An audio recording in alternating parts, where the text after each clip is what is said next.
ఈరోజు మనం simple and టేస్టీగా దోసకాయ ఎండు చేపల కర్రీ ఎలా చేసుకోవాలో చూద్దాము.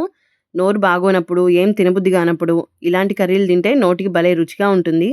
ఇక్కడ నేను కొన్ని ఎండు చేపల్ని ముందే హాట్ వాటర్‌లో కడిగి పక్కకు పెట్టుకున్నాను. వాటిని ఇలా ఆయిల్‌లో ఫ్రై చేసుకొని తీసి మళ్ళీ పక్కకి ఓ ప్లేట్‌లోకి తీసుకున్నాను. అదే ఆయిల్‌లో 2 ఉల్లిపాయలు, 2 పచ్చిమిరపకాయలు, 2 రెబ్బల కరివేపాకు వేసి ఉల్లిపాయలని ఇలా మగ్గించుకున్న తర్వాత హాఫ్ కేజీ దోసకాయల్ని ఇలా ముక్కలుగా కట్ చేసి యాడ్ చేసుకున్నాను. దీంట్లో మీ టేస్ట్‌కి సరిపడా గల్లుప్పు, పసుపు వేసి ఓసారి కలిపేసుకొని మూత పెట్టి దోసకాయలని ఇలా పూర్తిగా మగ్గించుకోవాలి.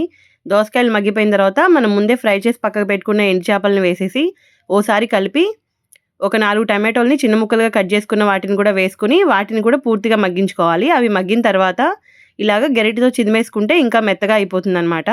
ఆ తర్వాత మళ్ళీ ఓసారి కలిపేసుకొని మీ టేస్ట్‌కి సరిపడా కారం యాడ్ చేసుకొని ఈ స్టేజ్‌లో ఉప్పు, కారం ఏదైనా తక్కువైతే యాడ్ చేసుకొని స్టవ్ ఆఫ్ చేసేసుకుంటే ఎంతో టేస్టీగా ఉండే దోసకాయ ఎండు చేపల కర్రీ రెడీ అయిపోతుంది.